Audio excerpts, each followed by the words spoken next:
تصرف واحد من الرجل لو قام بيه وهو بيعمل محاولة اقتراب من المرأة بدل ما يجذبها ليه، لا دي هتنفر منه وتهرب منه. الموضوع راجع لسبب الاختلاف بين طبيعة كل من المرأة والرجل على كافة المستويات. عشان كده انا عملت الفيديو ده عشان انبه كل رجل ان هو ما يقومش بهذه التصرفات اللي ممكن تحطم حلمه في الارتباط بامرأة معينة او يكون بالفعل مرتبط بيها او يفشل العلاقة بينهم. انا النهاردة هقول لك على 12 تصرف، كل تصرف منهم لوحده كفيل بان هو يجعل المرأة تنفر منك وتهرب منك. هو ده موضوع الفيديو بتاعنا النهاردة. اتمنى لو حسيت انه فعلا افادك تدعمني باللايك واشترك في القناة وركزوا معايا واحدة واحدة.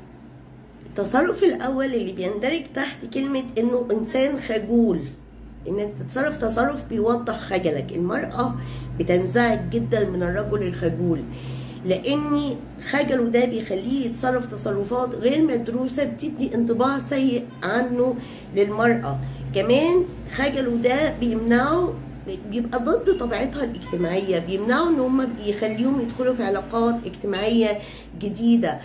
خجله ده بيخليه ما بيتصرفش على طبيعته قدامها ولا بصراحة قدامها، لان هو خجول. في فرق بين الخجل والحياء. الحياء رائع، الحياء شعبة من شعب الإيمان، لكن الخجل يعتبر عائق كبير جدا جدا في العلاقة بين المرأة والرجل. ولو الست حست ان الراجل اللي قدامها خجول بتهرب منه وتنفر منه، لاني بتحس انه انسان ضعيف مش واثق في نفسه وحاجات تانية كتير.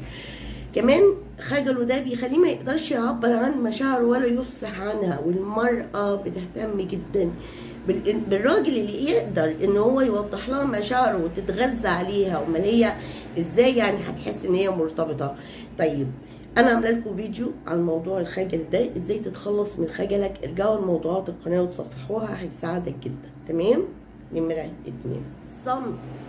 الفعل اللي بيعبر عن انك صامت. انا عارفه وطبيعي، والفرق بين الرجل والمراه ان الراجل بيميل اكتر للصمت، لكن في مواقف ما ينفعش الرجل يصمت فيها، هتخلي الست تهرب منك فورا، خصوصا في المواقف اللي انتوا بتختلفوا فيها. هي محتاجه تسمع رايك، رد فعلك، تحس ان هي مسموعه ليك ومرئيه ليك، انك مهتم بيها ومشاعرها، بانك تدي رد فعل وانك تتكلم. سكوتك بيحسسها بالقلق وما بتبقاش فاهمه في ايه.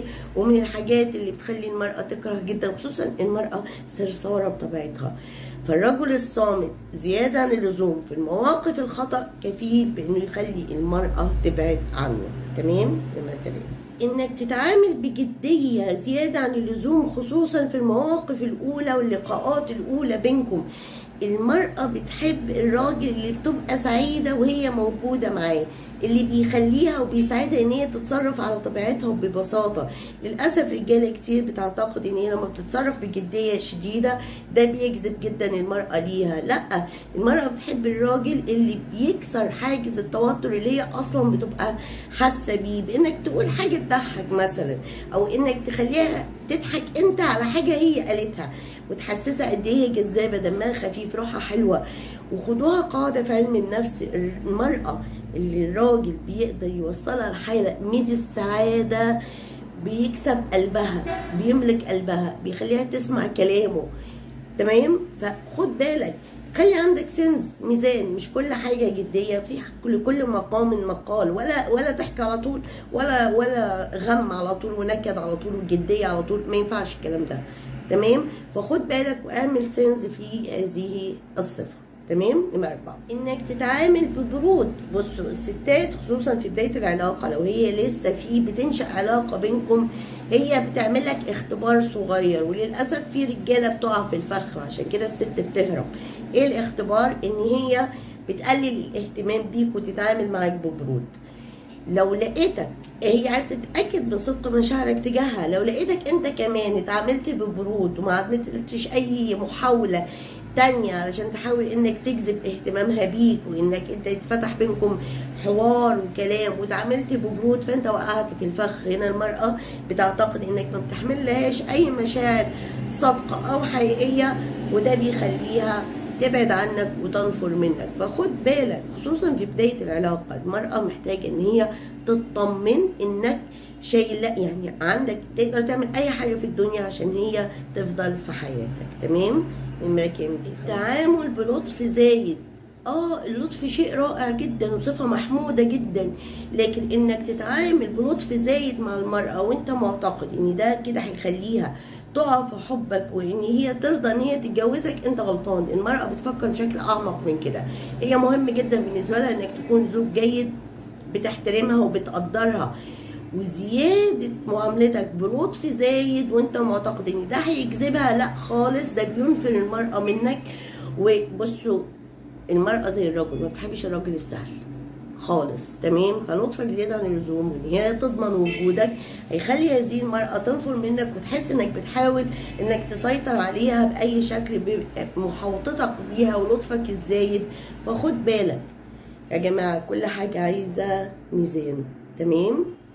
عدم تبادل النظرات مع المرأة. الرجل مش فاهم ان المرأة بتعشق الرجل اللي بيظهر لها حنانه وحبه ليها. من اكبر الهدايا اللي المرأة ممكن تنتظرها من الرجل، وده ما بيظهرش الا في عينيه، خصوصا وهي بتتكلم معاك وتحس انك انت متفاعل معاها بنظراتك. في حاجه اسمها البادي لانجوج، لغه الجسد، انك انت بتبص لها ومهتم بيها، بتشعر بالاهتمام حتى لو قدام الناس، ده بيساعدها جدا.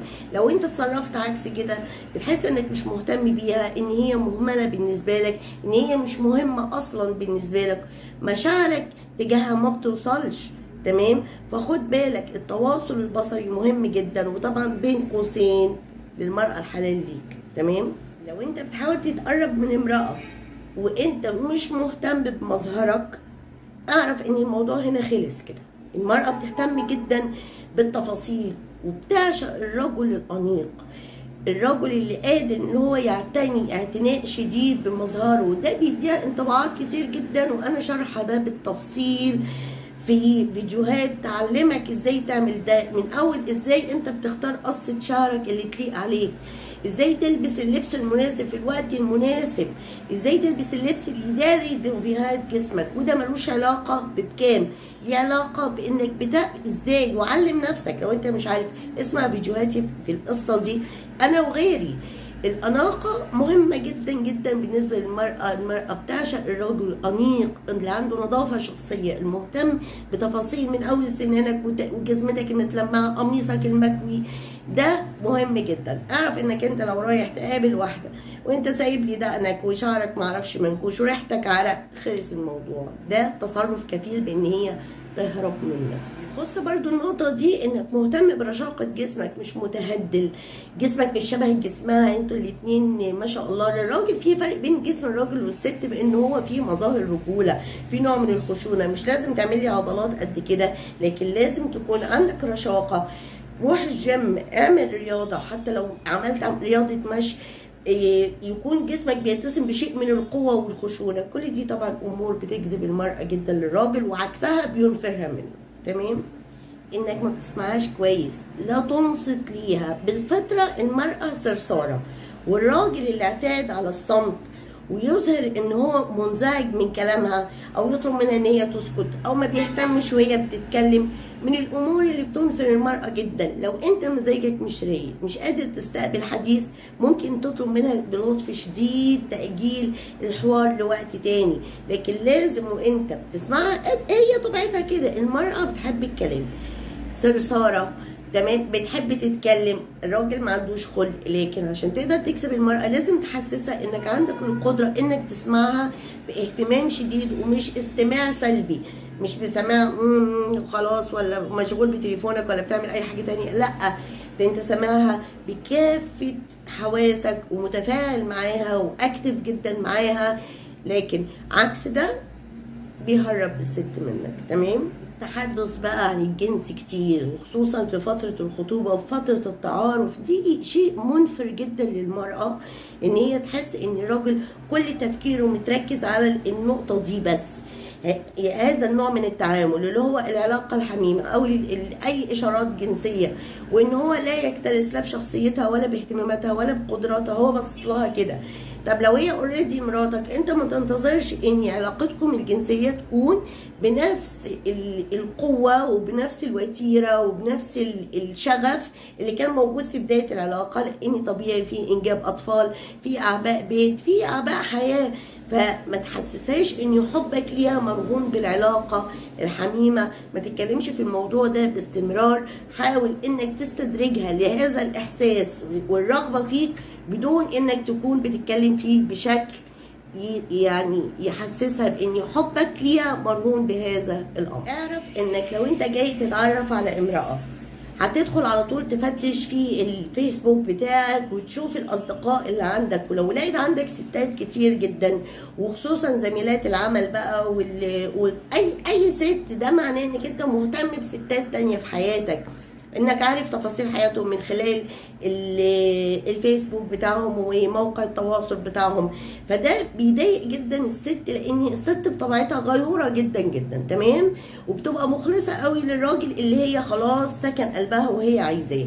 انك تسحب منها الشعور بالامان، ان هي تحس ان في اكتر من امراه في حياتك، ده من الامور اللي ممكن تخلي المراه تنفر منك جدا. فخد بالك، يعني ما تحتفظش الستات لازمتهم ايه يعني. اياك تقوم بهذا التصرف، انك تنسى التواريخ المهمه اللي بينكم، انك تيجي تفاجئ واحده لسه بتتقرب منها بانك عارف عيد ميلادها، وسهل قوي انك تعرفه من الفيسبوك ومن اصحابه، واسال ودور، لان يشوفوا عاده الرجاله ممكن تحتفظ بتفاصيل مهمه جدا، الا ان هي ما بتحطش في اولوياتها التواريخ اللي هي الخاصه ما بينه وبين تلك المراه، سواء عيد ميلادها، ذكرى جوازهم، ذكرى الخطوبه بتاعتهم، اول مره قال لها بحبك فيها.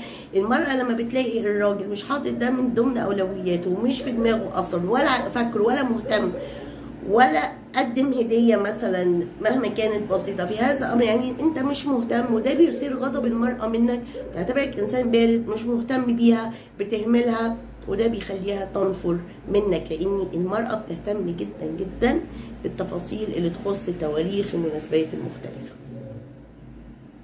انك ما تقدمش هدايا، الهدايا شيء لطيف جدا محبب للمراه، تهادوا تحبوا، يعني الهديه بتولد المحبه.